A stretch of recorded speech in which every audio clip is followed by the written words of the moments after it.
winch.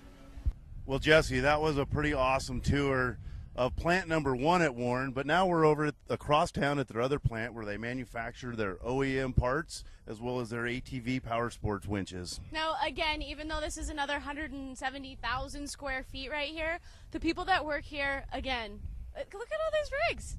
All these rigs, there's so much passion involved in this company. I love it. It's probably one of the best parts about it. They literally brought their rigs to work. They lined them up for us doing a little car show. We actually, at lunch today, we drew out some names of the winners of some little goodies that they gave away. Just it's really neat to see the employees. Not only they come to work, but they're involved and they're passionate and they're enthusiasts.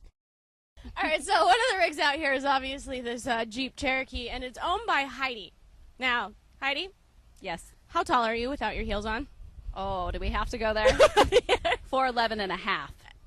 Do you have issues getting in and out of your truck? It's all on how the white girl can jump. Heidi is one chick that has her rig out here. Rosanna is another one that has her. Now, do you work in customer service as well? I am sales manager for Latin America, from Mexico to Chile. Oh, so you're like the international goodness. Mm-hmm. And is that why you have a Land Cruiser? Well, actually, I kind of got lucky and I married somebody that already had one, so I just had to put some equipment on it. This is beautiful. It's super clean. I'm a Toyota lover. I have a Land Cruiser myself, so this is awesome. Do you go out wheeling yourself? Yeah, I mean, we haven't done anything extreme after the restoration. I'm like afraid to get it scratched, but of course we're going to start doing some. I even have some car seats for our 4-year-old twins in the back. Now, Kalani, this is your rig, right? Yes, this is the taller rig other than Heidi's Jeep over there. That's ridiculously just a tad bit taller. Now, you've done a lot of work to this, obviously, just by looking at it, because you have a Suburban front half and a Blazer back half. Yep. Is that so you can just like take the top off and enjoy So I the... can throw my bikes in there, and the kids have somewhere outside to, get outside in the sun. Right, right. Now, I know you're not some poser because you don't have a front drive shaft in, right? What happened? Well, when you got a 44 and you're trying to go with those angles, it doesn't work. So right now we're building a high pinion Dana 60, so hoping to have that in there in the future for winter. But Very nice. Welcome to Pheasant Court. Pheasant Court's a facility about 180,000 square feet. We produce the ATV winches as well as all the OEM hubs and aftermarket hubs. All right, so basically we're on the beginning of the small winch assembly line? Yes, that is correct. The small winch assemblies or winches are built into several different stages, and here we're looking at the gear train assembly.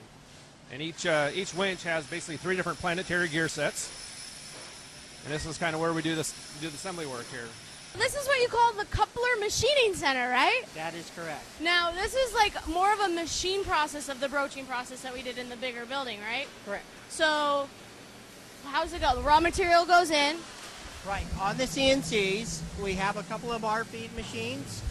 We have a rack where the raw material goes into the machine. It basically does the OD ID on the blank. Right. The blank comes out onto the conveyor. Yep. And then it goes onto a main conveyor where all 3 machines, all the parts are funneled into our broaches. And we have an automated setup where we do a ID broach first, and then we do an OD broach, and then they wash the part, and then it goes on to a local vendor for heat treatment. Basically, if you drive a Ford, the hubs are made here at Warren. Now, when you look at the hubs, normally you don't really think about how much goes into it. But if you take a look at all the parts that are manufactured to go into this one piece, there's a lot of parts. There's a lot of parts and a lot of steps Yes. to build this hub. And what we see here is 2 different versions of the hub for Ford. It's a manual version and an automan version. So push button 4-wheel drive, or else get in and manual lock the hubs. Manual lock. If you have ever had a Dana 60, you have had these hubs. You've seen all the parts being assembled, and this is where the assembly line actually comes together to make your 35 spline hub right here. Well, guys, there you have it. We saw everything from aftermarket parts to OEM parts to strong parts, big parts, little parts, everything from the raw materials to the final product in the packaging and out the door. I hope you guys really enjoyed it. I know I had a blast. This factory is amazing. Everybody who works here has been fantastic. So thank you. I hope you guys liked it. Jesse, you did a great job leading us on that tour, and really want to thank Warren for rolling out the red W carpet and all the employees of Warren for hosting us. We had a great time. Hope you guys enjoyed it.